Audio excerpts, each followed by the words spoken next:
Hello, everyone, and welcome to September's edition of It's 5 O'Clock Somewhere. My name is Jordan Stefan, and I'll be behind the scenes on tonight's broadcast, and I'll be interacting with y'all in the chat room. So if you have any questions, be sure to ask me, and I'll pass them along for you. Today, we're actually joined by a special guest. Julie of Cellar Cheese and Charcuterie Platters and Displays is here, as well as, of course, Chris, Chad, and Leon. So today we're going to be tasting spirits and cheese. So enjoy. Different from our typical cocktail class, but learning how to taste and learning how to pair is half the fun. And especially when you're talking about your skill set at home and being able to show off in front of other people, I can't imagine a better way to do it with cheese than with cheese or with booze. We're going to take you on like a crazy whirlwind of booze here. So not everything's going to be for everybody unless, you're cool. And if it's not for you, I don't know, because you're not in this room with me, so I can't judge you. But just know that I will judge you quietly and in my dreams. So welcome. Julie of Cellar Platters is here with us. She put together all these cheeses for us. Julie is a little bit of a savant in it, where it comes to like just doing lots of things. I do a lot of things. You do a lot of things. So Julie's made jewelry. Yes. You fix guitars. I did, yeah. You did. Up. Mm-hmm. Wow. Yeah. You did modeling. I wouldn't say professionally, but sure. Like fun modeling. Sure. Yeah. And now she's a cheesemonger. I'm sure I've missed something in there. I've just Fix helicopters. No, but I want to look like it, so You're killing it. I'm just going for it. Nailed it. You all know Chad Brown, my partner Fluid Concepts. The man that you don't know, who's also oftentimes behind the scene, is Leon Moore. It's not that he's not on camera with us. It's just that he's like a little short and doesn't fit into the scene. That's right away. 7 out of 10. I'll give you that. I just had to throw it in there. Leon and I are old homies. Leon's also a sommelier. He's a level 2? Certified, yeah. Certified sommelier. Level 2. So in theory, he knows sort of what he's talking about, not all of what he's talking about, just like the rest of us. Fake it till you make it, baby. That's right. So we're really excited. I'll walk you through what we're gonna taste here. And we're going to talk. We're going to start off with tips before we even break into it. We're gonna discuss good ways to be ready. You should have in front of you your cheeses laid out. They should be ready to be eagerly consumed if you have not already started. Your booze does not need to be open, but you should probably get the wrappers off of those little bottles that you have.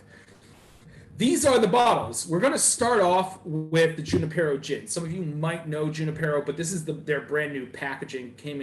Come in a sleek new blue bottle with sexy calligraphy on it. Next to that, we are going to jump to Mezcal. Mezcal is oftentimes thought of as smoky tequila, but really it's something so much more. It's probably the most similar to wine out of any spirit that there is, just because you have your original organic product that changes so much based on where it's grown and how it's handled and the terroir that's involved. This is one that has become a personal favorite of mine lately. Then we're going to Spain, and we're going to drink some sherry. If you're not drinking sherry and you drink scotch, you need to change your life up. There's so many scotches that are finished now in sherry in sherry barrels. And if you want that to continue, then drink sherry and help do your part. Then we're going to finish up with some Jack Daniel's single barrel. Now, this is a special single barrel. This is a barrel that I picked. So you guys are among the first to actually get to taste it, as are everyone here. Julie, you want to walk us through the cheese? Sure. So in the same order as the boozes, we are going to start with the Sophia, which is the really kind of oozy one that should be kind of falling apart, probably stuck to the wrapper when you opened it. That's going to go with the gin. And then we have the Red Butte Hatch Chili, which is the triangular one and has like a little bit of an orange rub on the outside. They should all be labeled as well. Or I think that one had a little flame on it to indicate that it's spicy. I repackaged it, so it's all clear as day, hopefully. Cool. And then we're going to move to the Fiore Sardo, which I gave to you guys in wedges, but it's the firm other wedge, and it's labeled Fiore Sardo. And then we'll be moving on to the Smoky Blue by Rogue Creamery. And we're going to finish with the blue because it's kind of a palate bomb, and I don't want to ruin you guys from the beginning. So, in terms of our tasting, do you think it's better to taste the cheese first or the booze first? I tend to like to do it simultaneously. So to like take So, a like, sip, take both a at the same bite, or take a bite and then a sip, and Okay. kind of see the different nuances that come out with the different order of tasting. Now, I was taught when eating cheese to do it kind of similarly to eating sushi, which is you take it and you kind of smush it against the top of your mouth a little bit first. Yeah. So you open up the flavors and you get a little bit more of the texture, yeah? Yeah, I mean, kind of like with wine tasting too, you know, they say to chew the wine. You want to like keep it in your mouth for a minute. Don't just like chomp, chomp, swallow, or you're not going to get the depth of flavor that's in all of these cheeses. Sure. Yeah. As most of these are hard alcohol, you're going to want to get a glass. Almost any glass will be pretty fine, but you're going to want something that's a little bit narrower. I mean, a wine glass or a small wine glass would be okay. A rocks glass that you normally just drink out of would be fine, or even probably not a shot glass. But if that's what you got, then that's what you got. It's fine. What you want to be careful of is you don't want to shut. We're not wine tasting. So what you want to do is make sure that it's not going directly into your nose. Yeah. So you want to keep it just a little bit away, so you're not going to blow out your palate with the alcohol. Cool. On top of that, We forgot the joke, man. oh my God, Leon, Yes. I blame you. Okay. Chad, what's our dad joke? What do you call a cracker without cheese? No, No. cheese without a cracker. Damn, I fucked up the only I was like, man, we're going racial right out the gate. What do you call cheese without a cracker? What's that? Crack-a-lackin'. Wow. Oh my God. Wow. Yeah. Time here is Okay. I really like that. Dad joke. I love it. What happened when the What happened was- What happened when the AC went out in the cheese factory? I don't know what happened. They had a meltdown, bro. Oh. There's a Yeah. similar one when there was a hurts. earthquake in France. There was debris everywhere. Debris! See? All right. Come on. That wins. Thank you. Now I can leave. It's okay. I'm sure we lost literally everybody who was watching. It's fine. Because we didn't open with it. That's fair. I That's mean, fair. with cheese comes cheesy jokes. It's just like part of the culture. Woo! There's the win. Awesome delivery. There's Let's the drink some win. juice. All right. So, also, I strongly suggest everybody don't finish their entire bottle of booze that they got right on the first one, because half the fun of this is going to be going back and mix and matching with other things and finding pairings that are either atrocious or delicious. Same with the cheese, So- you know. Yeah, leave a Yeah. little bit Yeah. for sure. On top of that, though, if you have multiple glasses, great. But like us, we have one glass, and we're going to be doing what's known as French washing. It's where you take some of the next liquid, you stir it around, you dump it out, either into a glass or down your throat, whatever you want to do, and that way you kind of you educate your glass for the new booze. I think a good thing to point out too is that tasting and pairing is subjective, right? So it might be fun. You might find your own magic between the mezcal and a different cheese, or I mean, that's why we're saying to like save a little bit, right? So Right. Yeah. Yeah. Um, Everything savoring is the flavor. correct unless Yeah. I say it's wrong. Okay, well, there's that as well. There you go. All right, let's jump in. All right, let's go with our gin. First and foremost, Junipero. This is a London dry style coming out of San Francisco. The Yay area. Yay area. 96 proof. 96. it's up there. As they say, it is San Francisco strength. Yeah. Is that just a playoff of Navy strength? It's a playoff of Navy strength. Because Yeah. the hay has to be cool. Yeah. So other tricks and tips for tasting booze. Just like with food, we always start by eating first with our eyes. Yeah. So we always just look for discoloration, anything like that. I mean, this is gin. There's not going to be any discoloration. It's going to be really weird. But what's fun to watch is sort of how the water and the oils hang to the side of the glass. It's different than wine, right? Because with wine, you're looking what hangs to the glass. I mean, essentially, in legs or tiers, as it's known as, it's alcohol and sugar and pigment that would hang on to the glass. Sure. So staining of the tiers or the legs, as you might hear it be called to, is not necessarily an indicator of quality, but more of an indication of sugar or alcohol. You can kind of, if it's more dense, it'll cling and draw a little slower. If it's a little bit more, light in alcohol or less dense of a skinned grape, it'll typically blanket pretty fast. Yeah. So the density is more of the alcohol side? Absolutely, and sugar. And sugar? Yeah. Okay. Whereas with hard alcohol, the grip on the glass is typically water and oils, like diesel oils, anything else that's left over, because we don't have sugar in booze. It's all distilled out. So the other thing you want to do is, because again it's not wine, so we're not going to give it a hard swirl, because all you're going to do then is you're going to kick up the high alcohols, which are going to evaporate out first. So you kind of just gently want to give it a nice little rim around, let it roll. You'll see lots of different bartenders have different techniques. You can give it just a quick one, but you don't want to really kick it up, and then pass underneath. I found that smelling really deep with your nose, you're going to smell the vapors or the esters of alcohol, whereas if you open your mouth and actually inhale through your mouth, you're getting more of those olfactory aromas that aren't going to be as obtrusive as just sniffing a face full of alcohol. So I always smell booze. New factory.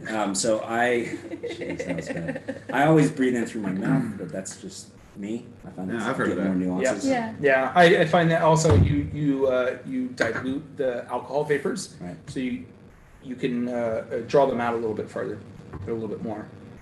Our first taste is known as the mouthwash, quite literally because all you're doing is getting rid of everything that you tasted before. So don't pay too much attention to that when you're tasting the first time.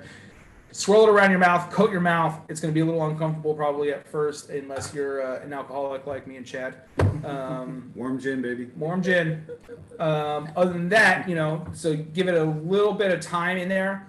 Swallow it, spit it out, do whatever you got to do. But pay attention to the exhale on the first sip. After that, go back, take a second sip after you give yourself a breath or two, and see how it changes. See how that experience goes. What are you getting on the nose here? I mean, juniper is pretty apparent for me. I A lot get of this citrus really too. I mean, it's called junipero, right. so it should That's be a given. prevalent. This is gonna sound strange, but I smell like if you snap a carrot. Kind of The vegetable. inside of a Interesting. vegetal, like it smells like. I don't know.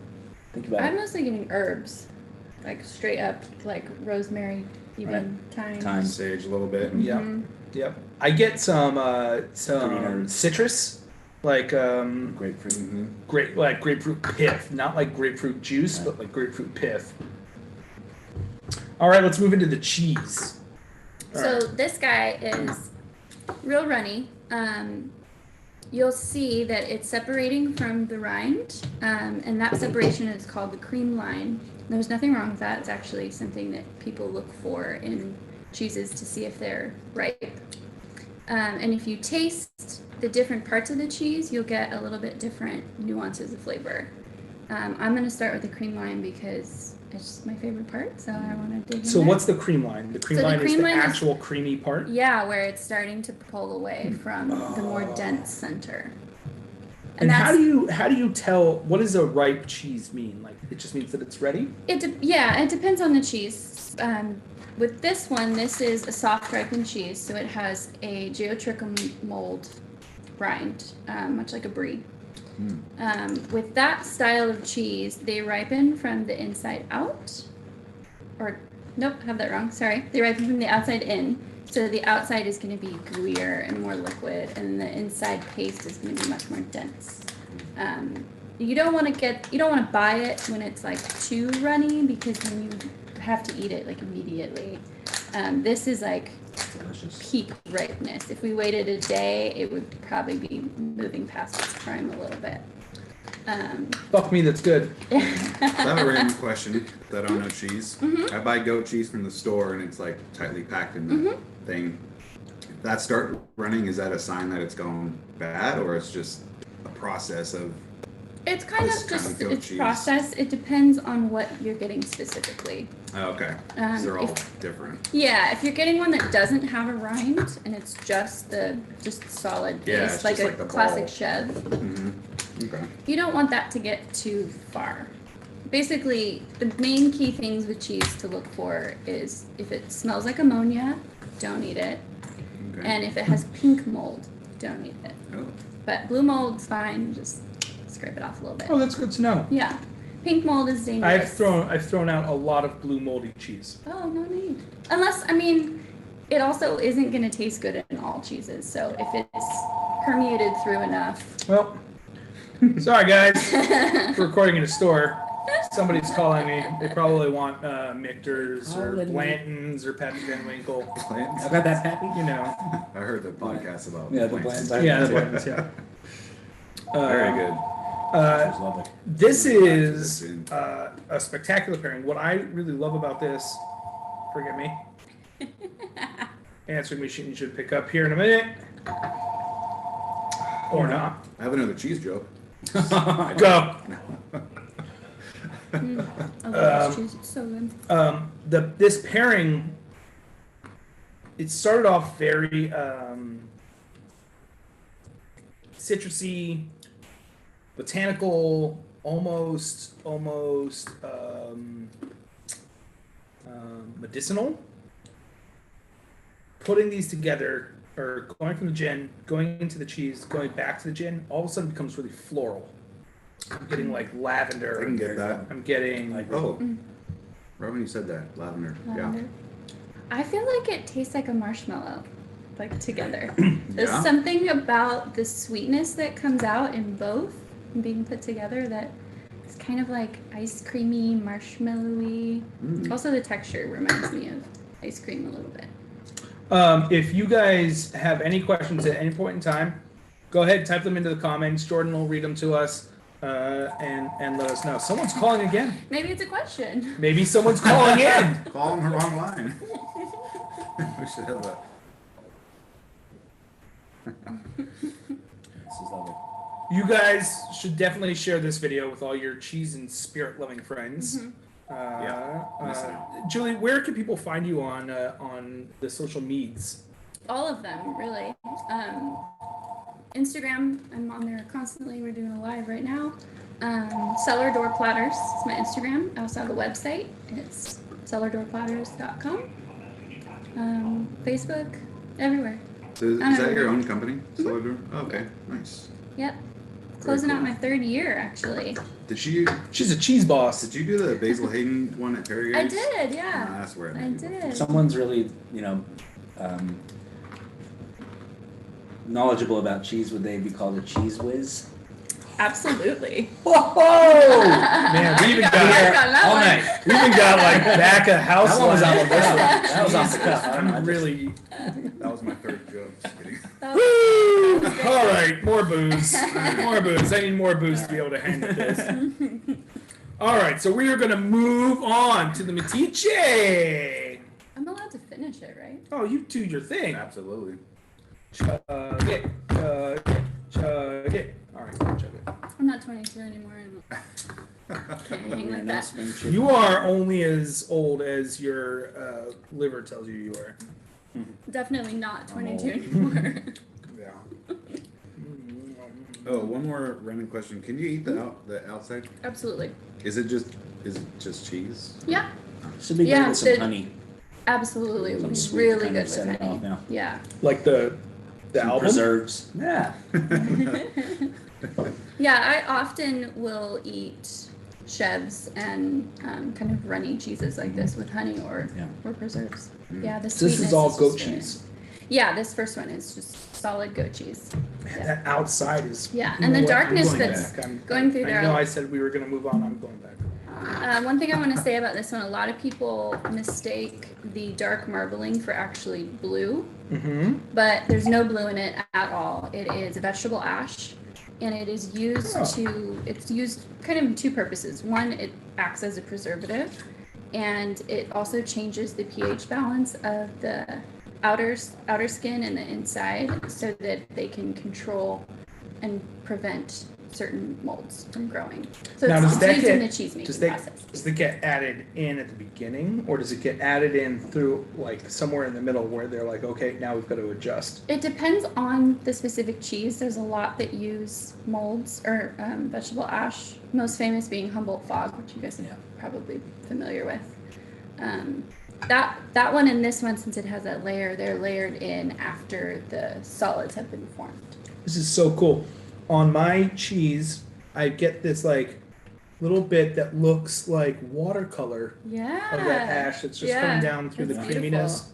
I love the marbling that you get. I want It's to so paint pretty. with cheese. I thought you were gonna say you were seeing like Mona Lisa or something, like, you know, people see like Jesus in their toast.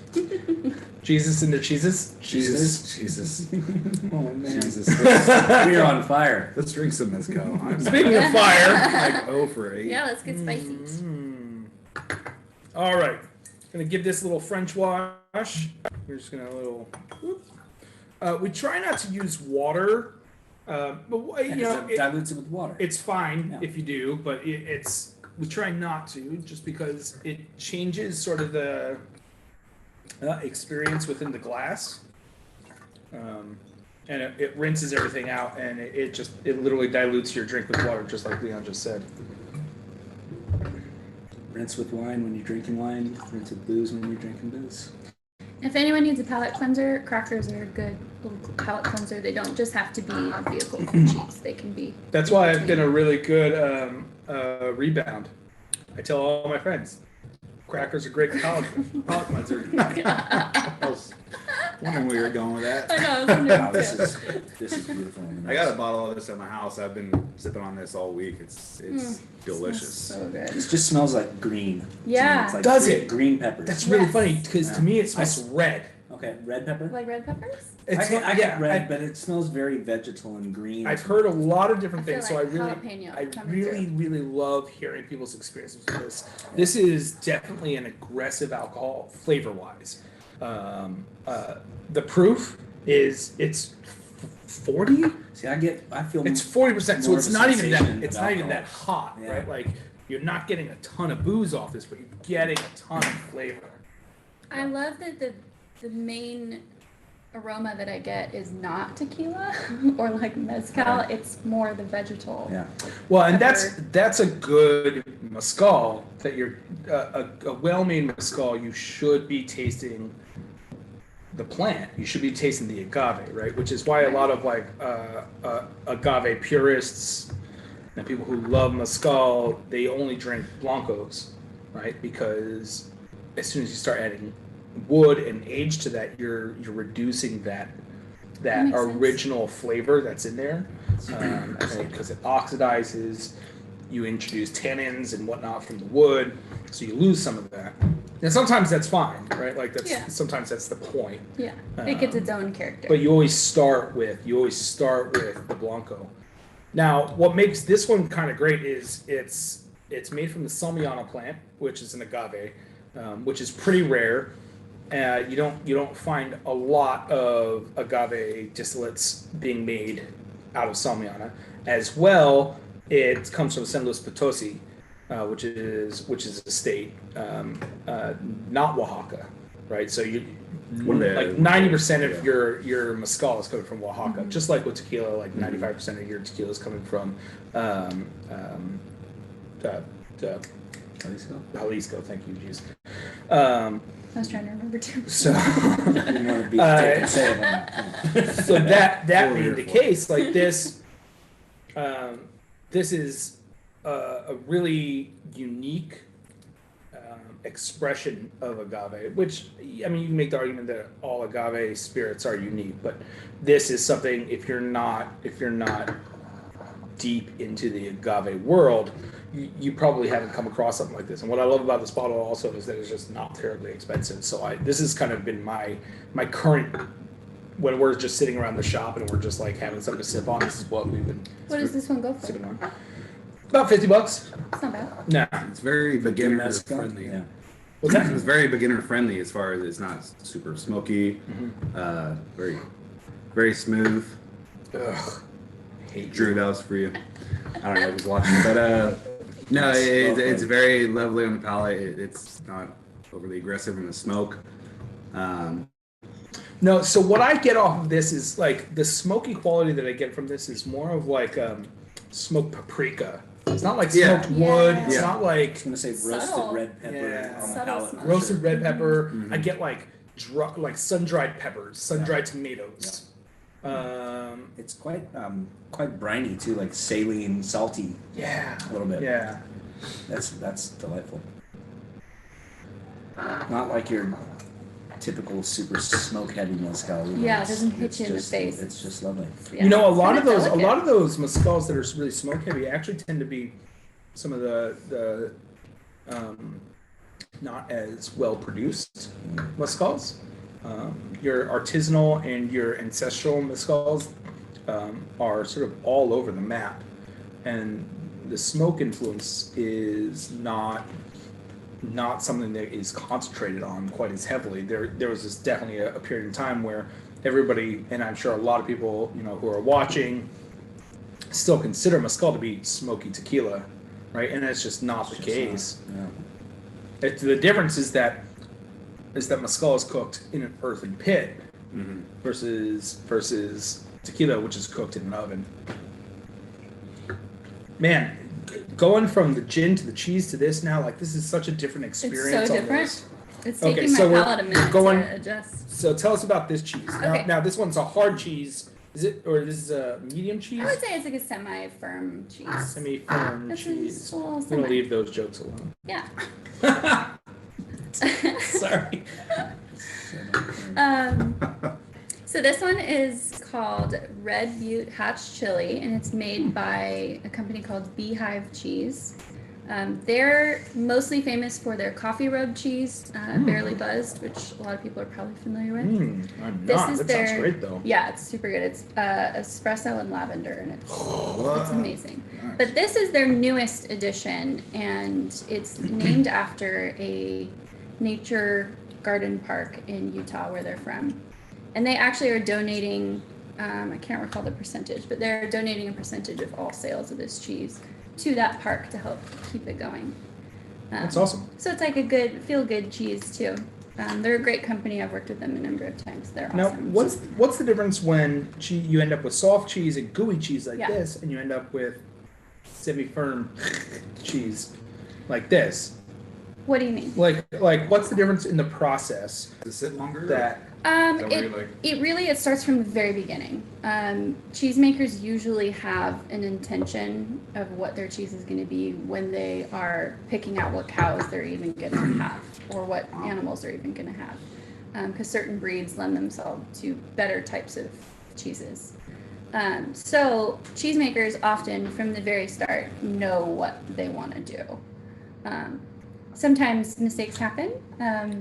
A lot of people are familiar with the company Cowgirl Creamery. They have their cheese called Mount Tam. That one time years ago, they left it back in the cave, just kind of forgot about it, and it developed a different mold on its rind, and now they make that one all the time, and it's called Red Hawk. But that developed as an accident. So sometimes that happens, but usually it's planned from the very beginning, on a very detailed microbial level. Sure. Yeah, I mean, and that happens with booze a lot too. I mean, oftentimes you hear about whiskey makers forgetting about barrels. It's more often than not, it's a marketing scheme because that just means you're bad at your job if you forgot that Right. apparel existed. It's a cute story. Yeah. Even though this doesn't have meat in it, obviously, there's something very reminiscent of like a spiced cured meat. Very umami. Yeah, I It's feel got like I feel almost like tastes like pepperoni pizza or something. It's got this like Yeah, tomato and I like get that. rosemary and like I don't know. There's just something very cured meat. Yeah, Ask well, Ernest to me, they like, use two tomato different sauce. It's two weird. different methods here. So inside the actual Amazing. paste of the cheese is hatch chilies, which you'll see. Some of them should What have. does that mean? Hatched. No, Oh, hatch chili. hatch chili. Type of It's a chili. type of chili. Oh. So you can Like, see I it. thought it was like a bloomed or sweetness something to like this, that, or like malted, or. You can see Speaking some of pieces will have meat, I do actually have a in question there. from It's just the mixed into the paste. Instagram And then the whole feed. exterior is rubbed in a spice rub, which is obviously different than the chili, but they work together. We have a question. Yeah. Yes. So I have a question from Hot Sake asking, or Hot sake. they want you, Chris, to talk about the chicken, sometimes other animals that hang over the cooking pit for the agaves. Oh, we're talking about Pachuca. Yeah. So the question being, what hangs in the still for creating Pachuca, which is traditionally, Pachuca chicken meat in a still, so that we either the vapors latch on, so it hangs kind of like a gin basket in a still, or like a rotisserie over a flame. Sometimes, though, it's actually thrown directly into the juice, like into the pot, into the fermentation as it's being distilled. So there's different methods depending on the families and the different traditions. It is a celebratory booze. So it tends to be smaller production, usually only produced like once a year and meant really just for special times, your quinceañeras, your weddings, funerals, so on and so forth. Nowadays, though, Pachuca is more about, it's more a generalized term for an infused mezcal. There are lots and lots of mezcals that us gringos would call vegan Pachucas, which just means that it's got herbs, fruits hanging in like a gin basket that are infusing into the mezcal as it evaporates, as that fermentation evaporates into the still to go through and come out the other end. It's passing through and grabbing a lot of those flavors as it passes through them, and condensing back onto that fruit again. So Pachuca's it's fun. It's definitely a category all its own. Some people love it. Some people aren't so turned on by it. Some people are really only focused on the meats. Some people are really only focused on the nuts and berries. It definitely takes some experimentation of tasting to find one that you really like. Hope that answers your question, Mr. Sake. Goddamn Adam Sake. How you guys feel about this pairing? So It's great. This is great, especially when you get the rub. in the Yeah, bite. that's where Yeah, I got if one there's piece that any had heat rub at all all, over the it's outside. It was- just it's a the rub. Is it considered the rind? Or Yeah. it is considered a It's rind. considered the rind just because it's the exterior of the cheese, but it's not a firm, hard rind. Inedible rind. Yeah, It's a medium firm. it's a medium firm. Yeah. Quite mushroomy as well. It is. Like It's some super. mushroom and peppers and like oregano and it has Yeah. like pizza. I feel like all it's a over. rub It's that you crazy. would put on really cool. meat to barbecue. Yeah. This For sure. it pairs so amazingly with this mezcal. And Well, the when red, you the sh- red notes of the mezcal Yeah. I think are Yeah. just dynamite. When The you more you showed go me the back and forth. mezcal, my immediate thought was this cheese. That's Like, awesome. immediate. As soon as I smelled it, I was like, Good pairing. I want to put it with that one. Nice. That is beautiful. So for me, this mezcal was always sun-dried peppers, smoked paprika. I've given it to some friends of mine who are just like Italian sauce.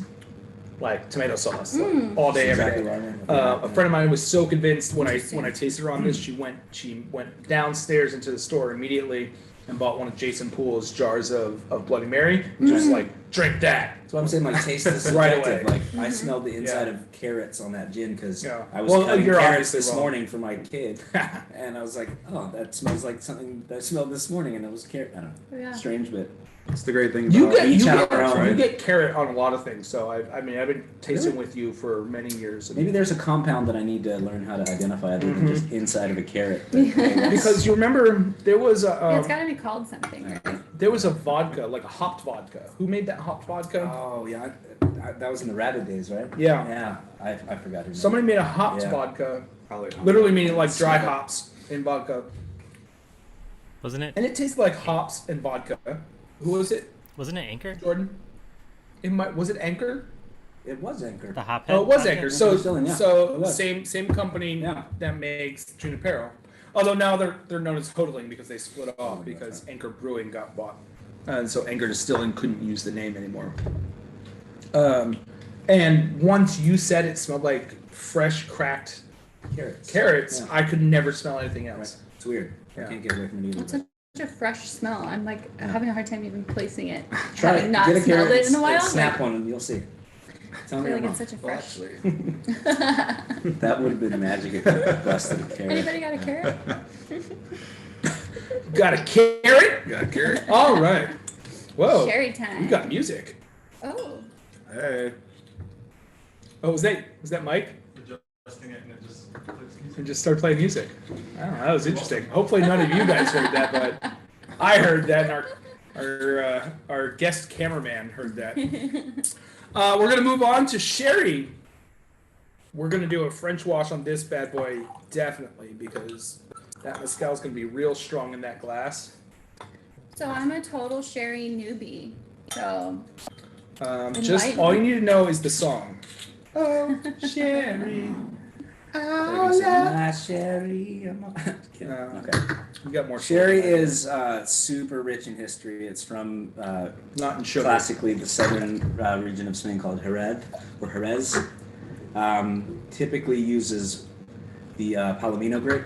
For the sweeter styles of sherry, you're using Moscatel or Palo Cortado, I believe, are the grapes. Or Pedro Jimenez, excuse me. So Palo Cortado, scratch that. So it's Pedro Jimenez for the lush, really sweet, but in the drier style of sherries, you're using the Palomino grape. So it was, they started to fortify it when they were selling it to like the English or the Brits, and that they found that it traveled and kept better. So it's typically distilled or added. You add distillate to it to raise the alcohol to about 15 or 16%, whereas normally the dry wine would be about 12%.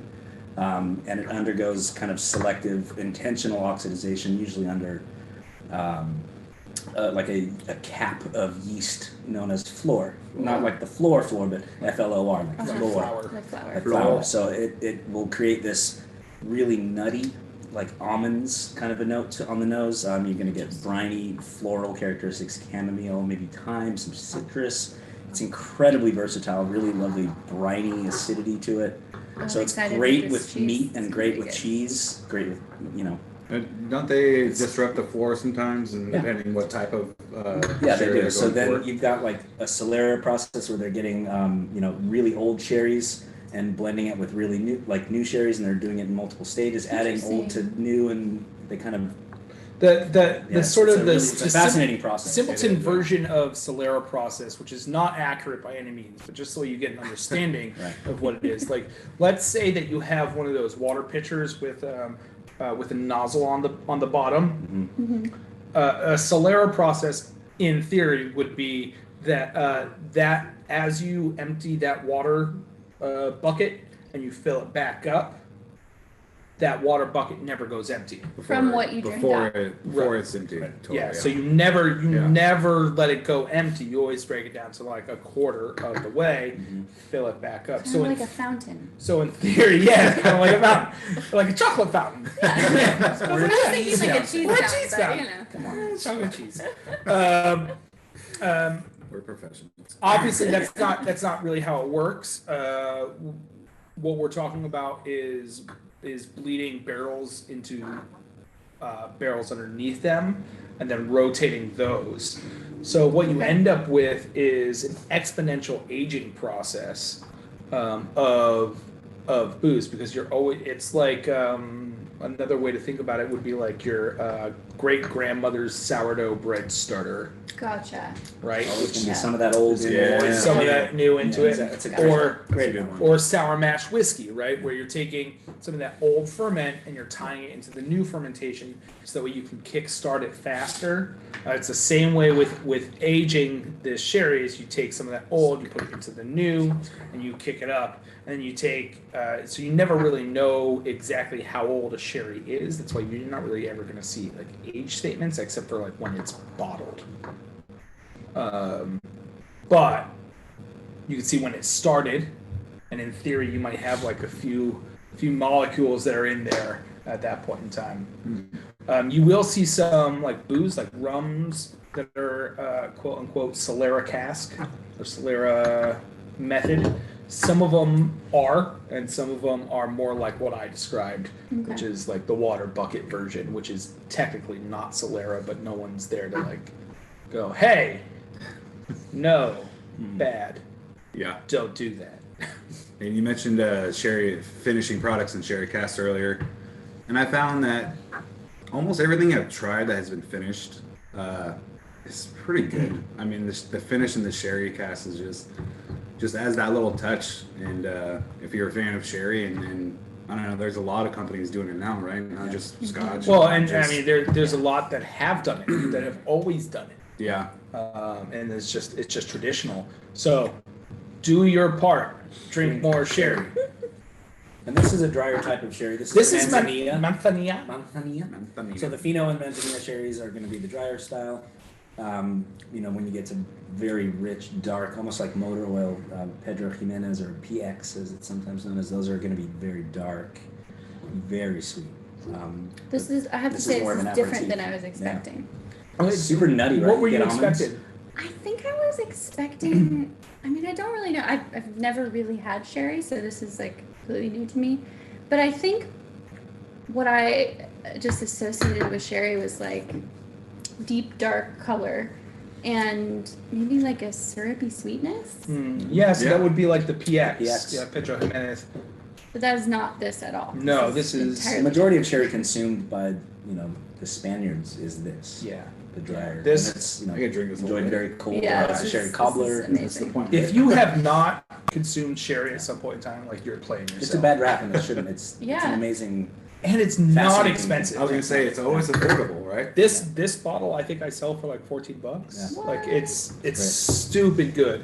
I do have a pet peeve though, like when I go out to drink sherry at restaurants and whatnot, like and I have it with dinner, the bartender doesn't know how to pour it, and they pour it like it's a spirit. So that means that like they pour me like a 2-ounce pour for like $7 You're like, or $12.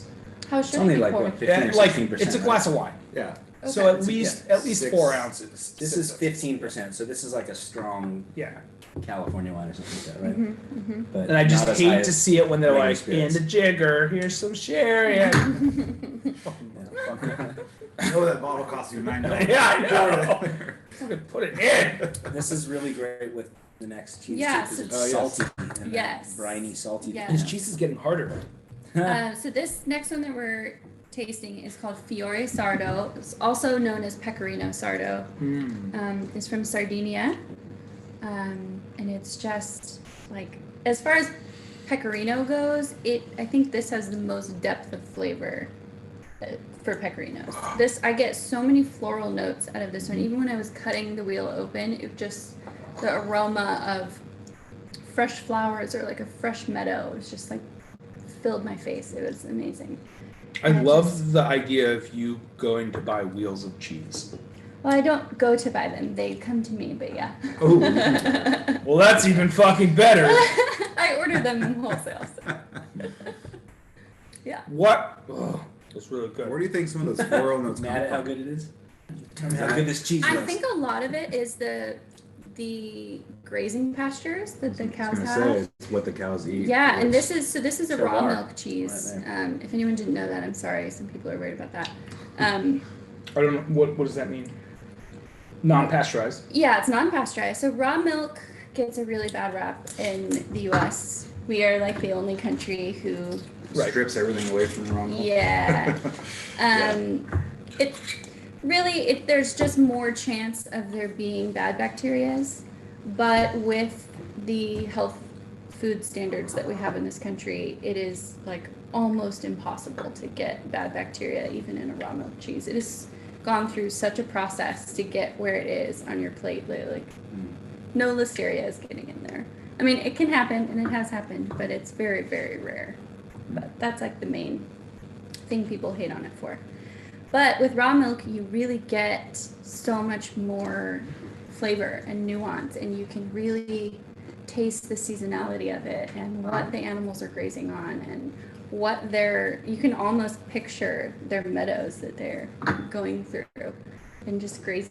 And it's to me, raw milk cheeses are kind of like the next level in cheese tasting, because you got to dive a little deeper on those, and you can really kind of pick out, like, they're not just eating hay, they're eating whatever wild herbs are growing, whatever wild flowers are growing, maybe there's a little moss, like, That's awesome. it's such a cool process. It's cool to just think about. Right? It's the circle of life. Yeah. The sherry is good with both of the other cheeses. I was gonna say, I just tried it with the blue, with the I goat was cheese. thinking that the The blue, smoky the- blue and the sherry would be really I haven't good had the smoky together. blue yet. I'm waiting there. What First three. defines Pecorino? So it has a, I believe it's called DOP in Italy. So it is a protected recipe. So it has to be made a certain way and in certain areas. Just like Scotch has to come from Scotland. Yeah, Champagne has to come from Champagne. exactly. And like Parmesan, Parmigiano Reggiano is the DOC. same kind of thing. Yes. And this is kind of like the sheep's milk version of Parmesan. So you can snack on it, but it's also great to use in all the ways that you would use Parmesan. Shave it over pasta, shave it into a salad, mix it into a sauce. Like, it's a phenomenal cheese. I'm getting those floral notes now as like the more I chew on it, like you're saying. And it's also kind of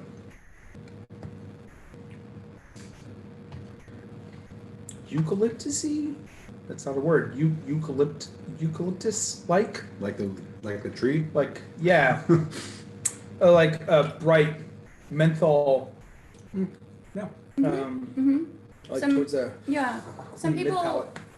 I've heard from working in shops and tasting cheeses to customers, some customers feel like pecorinos are really bitter. And I kind of get that. I get a little bit of the bitterness, but I think it works. I think it's like part of its character and not a flaw. But some people aren't into that. So. Yeah, I can see that. Yeah, that's wonderful. Cheese. I mean, I think like just like with cocktails, a little bit of bitterness goes a long way because it just rounds everything out. Yeah. Gives structure to the flavor. Yeah, not everything has to be like creamy or caramel. You Right. know, like there's a lot of other flavor profiles that cheese can embody. You guys see me rocking a lot. It's because I'm like enjoying myself. like, oh, it's so good. if he falls to the ground, don't worry. It'll be all right. If I'm rocking a lot, it's because I'm wearing a jumpsuit and, you know, I fuss about. Oh, nice. One of the things that we get to do here that you don't get to do at home is have an endless supply of booze. That's why you'll see me drinking more, is because I get to. You And got that. It's Just thought I'd delicious. let you know. Well, that's why you see me like pouring more and like going back and tasting more and taking bigger sips, is because I don't have to like work at it, as I don't have to like, Yeah, you don't Portion have to it out. ration it out. yeah. One thing I want to add with tasting cheese, you don't really want to taste it straight out of the fridge. Often, like a lot of boozes and wines and spirits, you need a little room temperature to help them open up. And I'm really feeling that with the Pecorino. The first time I tasted this Pecorino, and most of the times I've had it, it's been fairly cold out of the fridge as I'm breaking it down, cutting it into wedges. Having it right now that it's been sitting at room temperature for probably an hour, it is just, it's almost like a different cheese. So definitely, like, when you're going to eat cheese, or if you're going to serve cheese, bring it out of the fridge half hour to an hour before you're going to serve it, and it'll just come alive in a different way. Is that all cheeses? Like, Yeah. even the softer ones? Even the softer ones. The softer ones don't open as much because softer cheeses are generally fresher, so they're just not as much aged there. But the aged cheeses, the harder the cheese, I mean, some like Parmigiano Reggiano that's aged for 24 months, you can just leave it on your counter all day. It's fine. Like, Oh, it's, cool. yeah, and it'll taste better that way. I mean, it'll get hard as a rock, but it's delicious. But that's when you just shave it. Yeah, you just grate Grate it it. down. Yeah. Oh, Yeah. that's good to know. Yeah.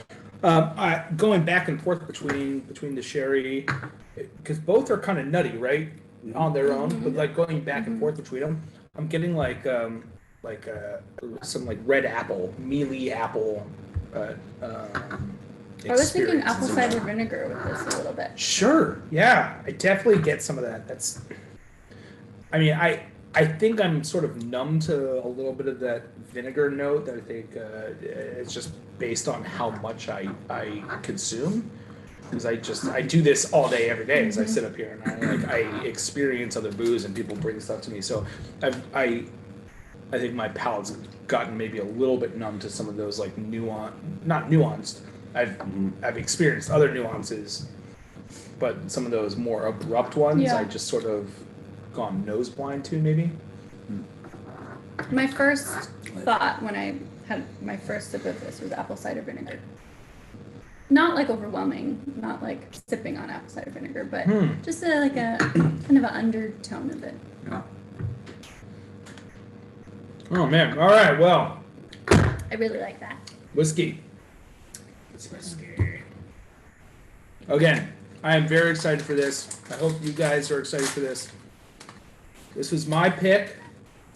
We have only a handful of, not a handful, we've got quite a few of these bottles, but it's extremely limited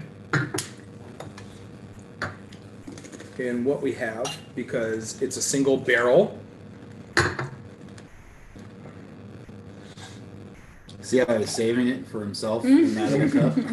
Do a little mat shot. Mat shot, exactly. For those who don't know, a mat shot is what we make the rookies do at the end of the night on their first night of bartending.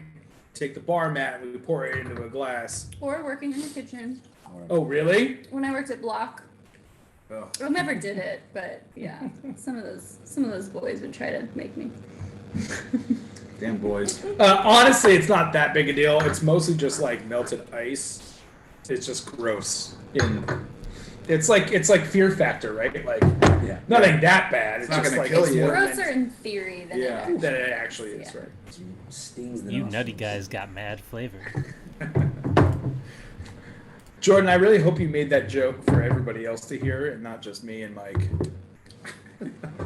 No? Jordan's got jokes. Yeah, what about the rest of I us? did. You did? Oh, good. He said us nutty guys have mad flavor. Wow. Skidmores. All right, Jack Daniels. I think a lot of people hate on Jack Daniels. I used to be one of them. I call it the Green Day effect, where something is good and so popular that you can't admit that you like it because the whole world likes it. So you can't, you know, like you got to be cool. You can't like I know things. And so for a long time, Jack Daniels was that for me. And then I just gave up pretending to be pretentious, and just went with it. And I was like, yeah, I like Old Number 7. It's good. It's fine.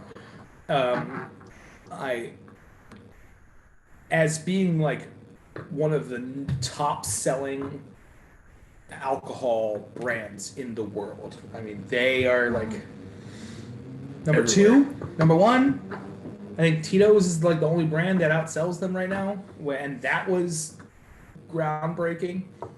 So Jack Daniel's sells more alcohol than almost anybody else in the world, and there's a reason for that, which is it's fucking delicious and really good marketing. I mean, when you're getting Frank Sinatra to drink Jack Daniel's and take photos of it, it's pretty good. It's a win. Pretty good win. That being said, I was lucky enough to split a couple, 2 barrels with a couple other guys here in town, and we had a great time choosing this. What we were looking for when we were tasting through the barrels was we were looking for something that was drinkable on its own, that didn't need too much that really didn't need water, didn't need ice, didn't need anything else to really touch it. You could also, it could also still work in a cocktail. So it's slightly higher proof. It's I think 47%. Yep. So you're not going to want to go super heavy on it. You're not. What I mean is, like, you're not going to want to overpower it with liqueurs, other juices, way too much. But like in a great stirred cocktail, this would play off really well. The wood characteristics, it's got like a really decent aging to it. Came from a really great part of the rick house. I'm really happy about this barrel. I've tasted a few other single barrels of Jack that I just honestly haven't liked quite as much. So I'm gonna give myself a pat on the back for this one. It's your expertise showing through. Yeah, it is. Chris, I do have a question Same for way. Julie if you I want to. wasn't a fan of Old Number 7 for a long time because everybody drank it. And I'll be honest, I'm still not the biggest fan of it, but I started tasting some of their select barrels and all these different spirits they make, or juices, and, you know, got to give it to them because this is freaking delicious. Yeah. Good job on you, Thank you. on choosing this blend. You know, so I'll just have to buy the more expensive Jack Daniels versus the... But also, Standard. because this is mine, it's not terribly expensive because we bought the whole barrel. Okay. This bottle is $45, Oh, it's not bad at all. so it's not Nice. bad. So we're not looking like a $80 or $100 bottle. Yeah. It's totally approachable. The other part is, this is Tennessee whiskey. So you guys should know the only difference. I believe the only difference. I think there might be like a barreling alcohol percentage that might be different too. But the biggest difference between bourbon and Tennessee whiskey is Tennessee whiskey is sort of bourbon plus. It's bourbon plus the Lincoln County process, which simply just means that once the booze comes out of the still, they slow drip it through a tower of activated charcoal.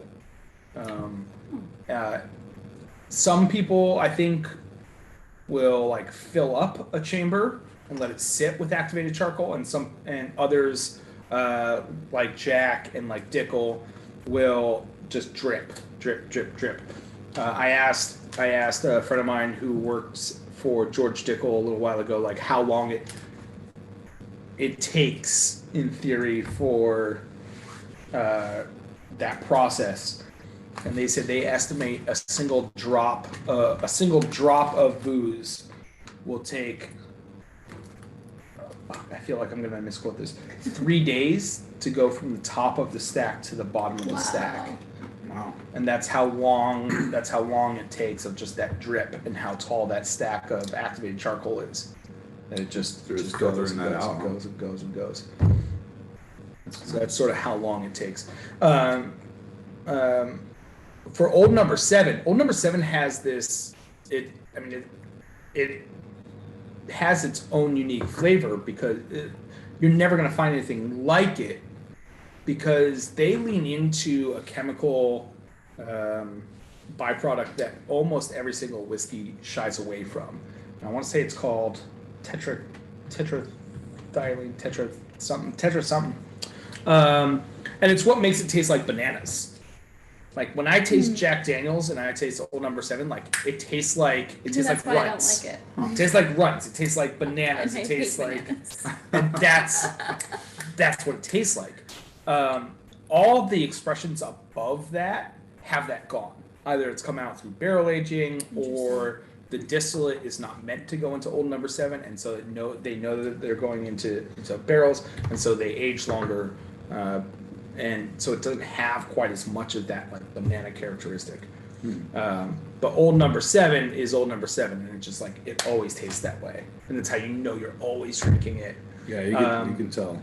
That's why I've never been crazy about it. Well, and that's fair, because it's a specific flavor that if somebody's like, well, do you have anything like it? Like, you're never gonna have anything like it. Interesting. I didn't know that. Based on that one flavor profile.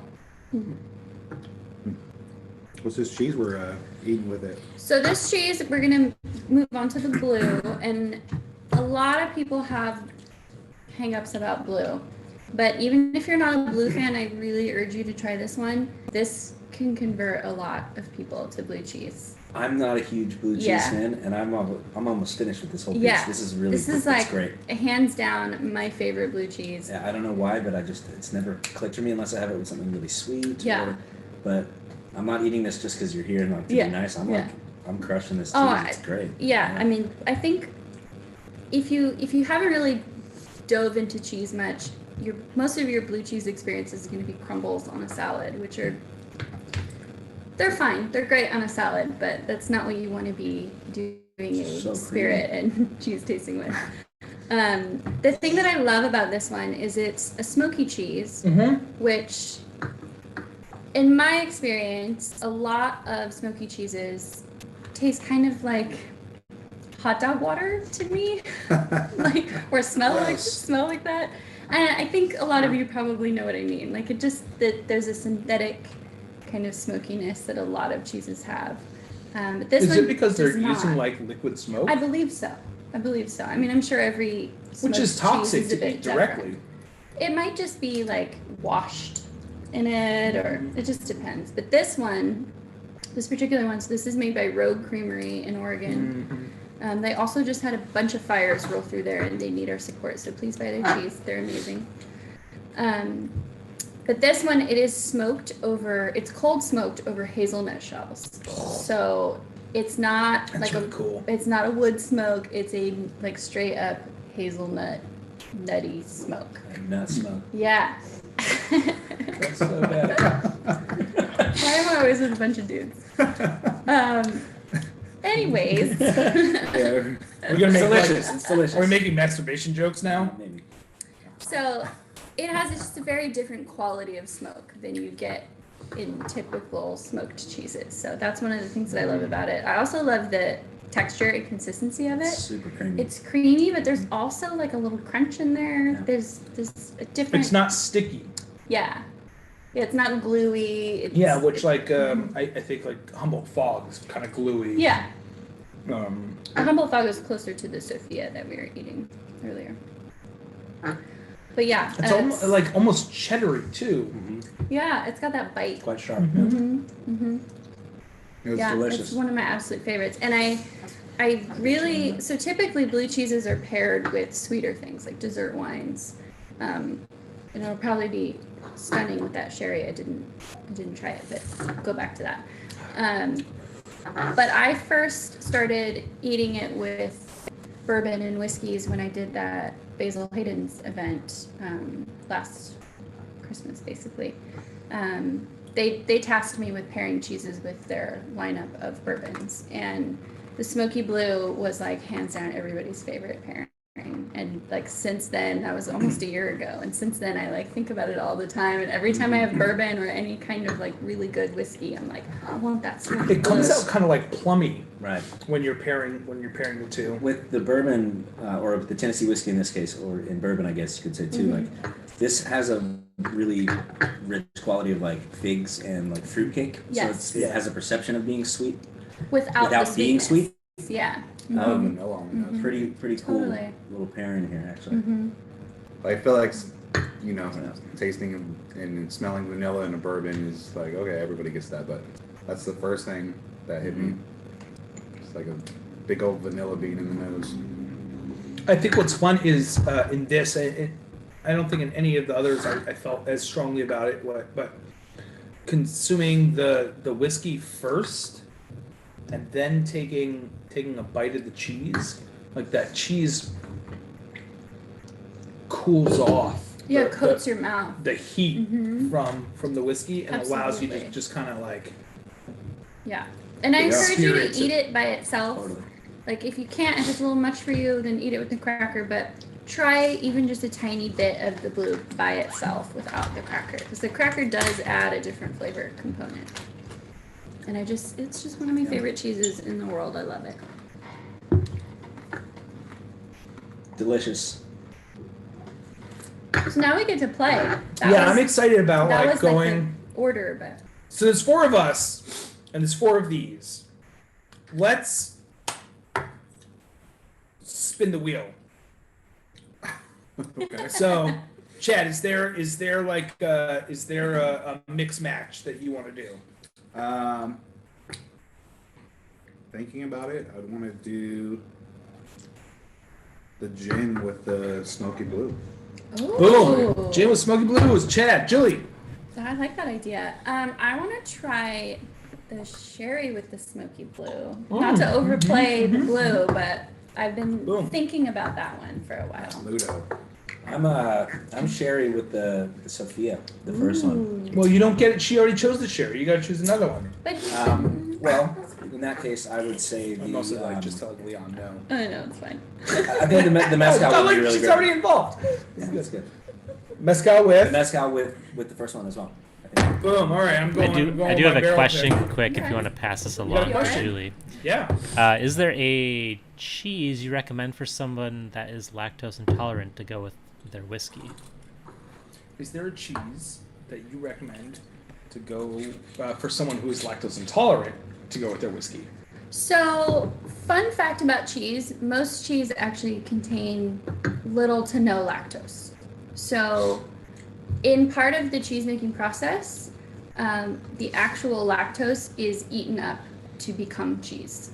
So, typically, the more aged the cheese, the less lactose there will be. So, if you're having a hard time digesting cheeses, chances are it's probably something other than the lactose. But I would stick with harder, longer aged cheeses. Like this Fiore Sardo would be an excellent option. Or also play around with different milk types and see what sits well with you. Maybe it's cow milk that you have a hard time with. I know a lot of people who say that they're lactose intolerant have zero problems with goat or sheep's milk. So Interesting. yeah, so I mean they have different qualities to them. It's like learning so, that all spirits are gluten free. I was just gonna say yeah. that. By the way, did you all know all spirits are gluten free? I just felt I needed to put that out there. All cheeses are not gluten free. What? So you tell. some blue cheeses, Roquefort, I believe. I could be wrong. No! So like, don't quote me on that, but I'm pretty sure Roquefort. Sound like I was on Roquefort. They grow the mold that they mix into the cheese on bread. So it's very, very, very low gluten. But if you have a super gluten sensitivity, that might be an issue. But most people don't have a problem with it. But it's not technically gluten. That sounds more like it's a wheat allergy. Yeah, yeah. Then, But people kind of call yes, a lot they- of things. right. They use gluten free as a loose Oh, I'm term well for a lot aware. of things. As a self-professed Proclaim? Proclaim? proclaimed Either or? glutard. Okay. Turns out it's not gluten that I'm allergic to. I just don't know what it is. Right. But It's something in those products. Yes, but when I was in Europe, I could eat all the breads, Interesting. and at home I cannot. Which What about homemade bread? I'm working on it. Because I've heard that that's different. I've heard that homemade like sourdough starters and stuff don't affect people with gluten issues. It also comes down to the flour that's used. Right. So if it's organic flour, like I can eat King Arthur's organic flour, so it seems like organic flours I can eat. So it's what we do in the U.S. that's Terrifying. Yeah. It's fucking terrifying. Sure. We should all be concerned I know. about what it is that I we do mean, with our food. If you think about like the restrictions that I might go off on a tangent here, but if you think about the restrictions that the U.S. places on expectant mothers on like what they can and can't eat, think about what other countries eat, and that's like not an issue. You know, like I get a lot of questions from pregnant people who are wondering like what cheeses they can eat, and I'm always like, it's personal preference because most of it is like 99% safe. It's not gonna do anything. It's just our country has labeled so much as dangerous that it scares people. Sure. On that note, Sorry for that. I'm gonna drink my whiskey with the smoked cheese. I think that's gonna be a really nice pairing. Be very southwestern. Are we all doing the smoky blue except Leon? No, I'm not doing the blue. I'm doing the smoke. Oh, the hash chili. Hash chili. That's what it is.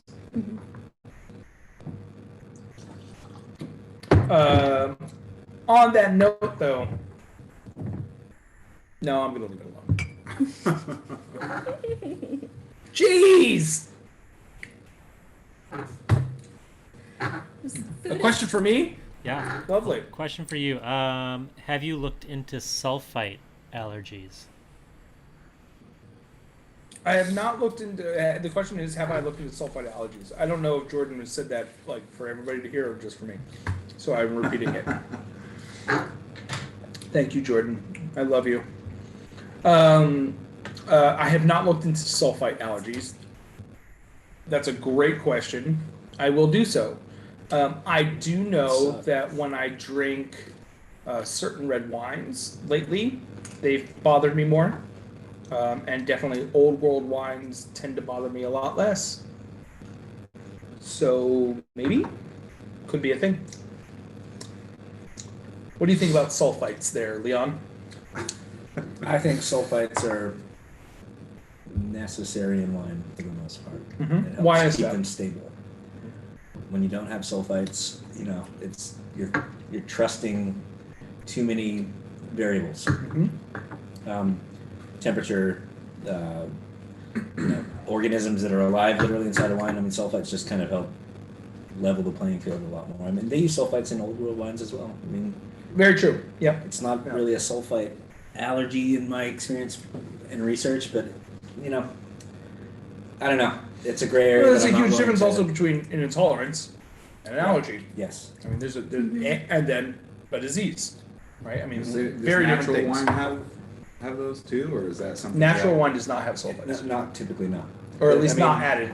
not added? If they're But that's why a lot of natural wines are so much variance from bottle to bottle. It's not like consistent. And Yeah. It's less That's why control. I don't enjoy them as much as a lot of people do. I know it's like the hot thing right now, but I It's don't, very popular. I I don't don't like really it either. I care just for a hear lot a of lot natural about ones, it. So yeah. interesting. Does that now, when we're talking about old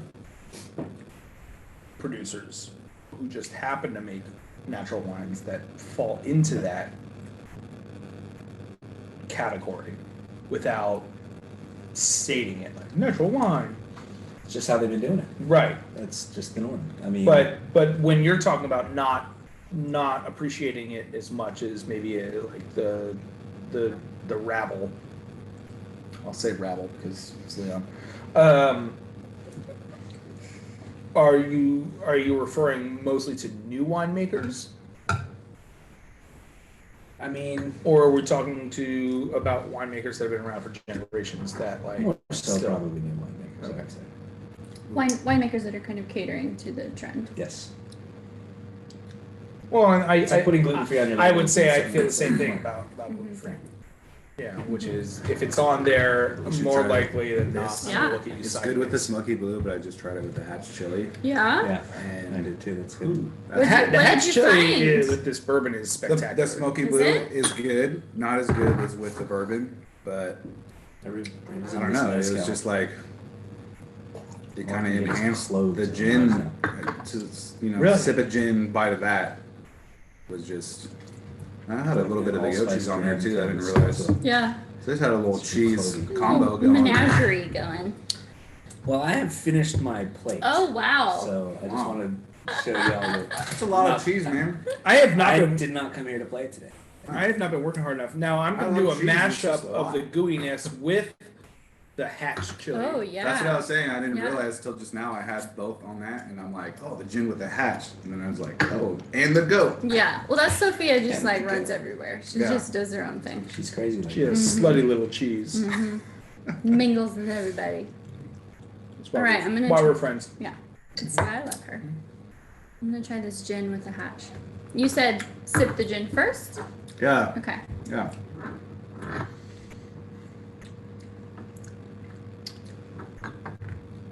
It kind of just wakes them both up to me. Maybe because it's the proof of the gin. I feel like I taste a lot more of the green pepper in the cheese Yeah, it's with like the gin. I think That's maybe crazy. with the mezcal they were kind of competing a little bit. Whereas this they can kind of shine on their own. yeah. So mezcal is very vegetable. Vegetable. That's really nice. I like that. Guys, this was so much fun. Thank you. I hope everybody at home has had fun. Do us a favor. Drop us a note. Let us know what your favorite pairing was. We'll tell you how to get a hold of Julie. We'll hang out here for a moment or two because we know that there's like a lag. And if you have questions, please hit us up. And other than that, we're going to sit back and enjoy some of this. And Cellar door platters. We are Fluid Concepts. we are Fluid Concepts. Leon This is Moore. Leon Moore, who's also part of Fluid Concepts. He is. Yes. We just adopted him. I know. I'm lucky. This is my dad. Papers got final This is life. my dad's. Weekend dad. I don't call me Weekend Dad. Aw. No, thank you all very much. Very Yeah, much. appreciate it. This was fun. You guys got to witness me eat a whole plate of cheese. I love it. I love it. Almost the whole Let's wheel. do it again. Okay. I wish I had more cheese jokes. Oh, we've got a question for Julie. How do Okay. common folk Yes. eat the center cut from a wheel of Parmigiano Reggiano? How do common folk, Common folk. Okay. common folk, Plebes. Muggles? how do the plebes, muggles, if you will, eat the center cut from a wheel of Parmigiano, Reggiano Parmigiano? Ooh. Okay, so I used to work for Whole Foods. I was a cheese buyer for them for a number of years. If you want the center cut, you need to find out when they are doing their parm crack. So every Parm year, crack! yeah, every year Whole Foods. I think they still do it. I don't know since Bezos bought it, but I believe they still do every year a parm crack, and they make a big deal of it. Even though when I worked there, we cracked a wheel of parm like once or twice a week. Anyways.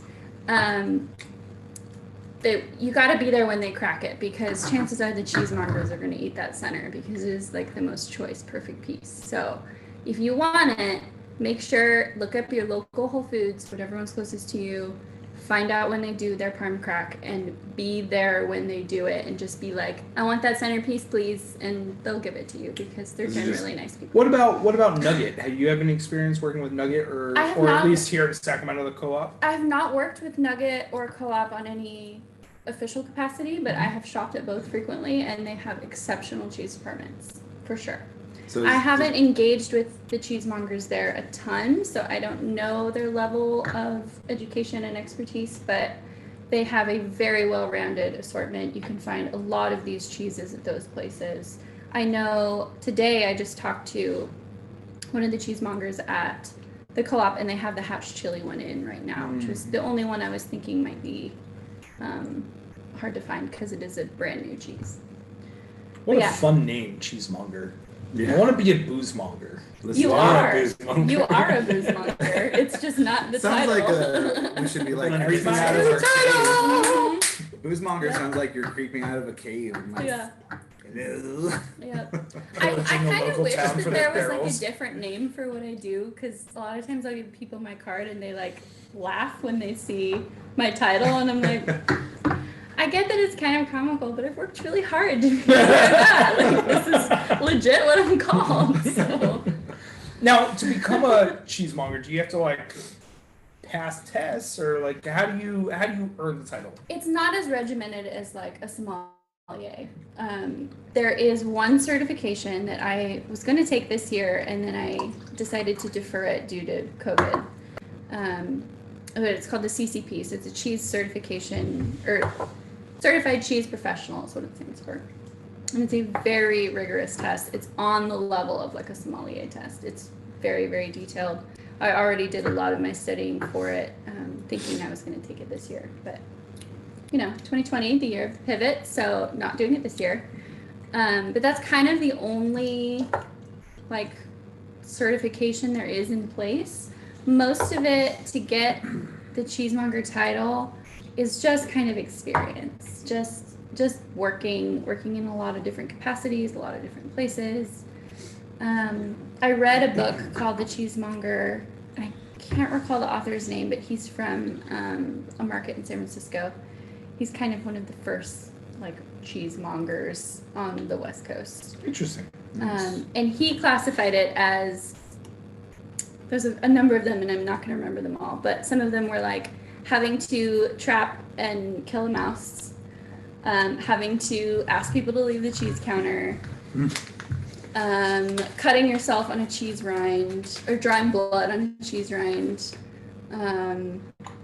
I can't recall the others, but That's really good. But as I read them, I was like, check. All right, cool, official. Like, I mean, I haven't taken the I certification. feel like that's being a yet, bartender but- too. Is like, all right, kicking people out before last call, Breaking glass in the ice wall. breaking Right, glass, right. yeah, Yeah. picking your drunken bar back up off the floor.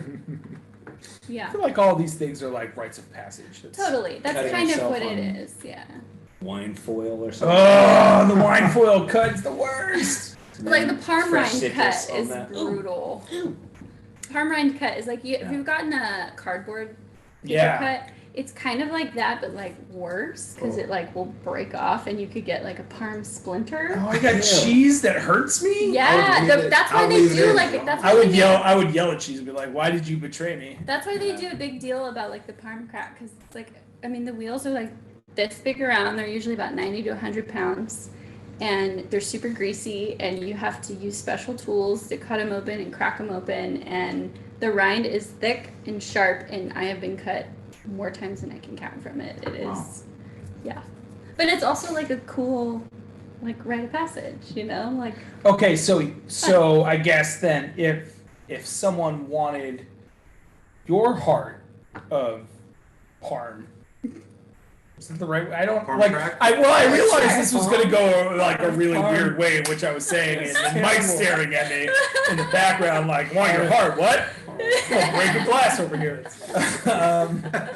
The heart of your palm, the heart Parm. parm. Parm. Parmesan. Jack Daniels is definitely hitting. Oh, boy. Will you sell it? I don't. Again, that felt really weird. Just Yeah. asking. I get where Your you're. cheese. I get where you're going. You're gonna sell it? Yeah. I mean, if I don't buy big parm wheels because that's just too much for me to take on as just like. Could a bunch of us come together and get your cheese, Yeah. like totally. a parm, Yes. and get like the dough cheese? Absolutely. Yes. I don't understand the problem here. He's snickering, so it's making me laugh. It's fun. This is why we don't allow Leon out of the back very Front of the often. camera, yes. What you don't see is that his ankle is chained to the wall. Also, I got a plate of cheese though. So that's a bonus. the fact that he doesn't have like a cage over his face is pretty Hannibal impressive right Lecter. now. That's pretty good. You're wearing a really nice shirt though. Why, Looks thank you. good. It's very vibrant. Like It you're is, really right? standing Wow. out. Yeah. Brings out your tan. It does. Mm-hmm. Thank you. You been going to tanning beds, bro? Golfing, baby. Well, Well, this was fun, guys. All right, folks. I think that's it. Thank you very much. We've had a lovely time. Hope you have too. If you have any follow-up questions, you know where to find us. Julie at Cellar Doors. Cellar door Platters. platters. Cellar Door Platters, not the S on the end. Cellar Door Platters. We are Fluid Concepts. Y'all are dope. thank you. Thanks so much for watching, everyone.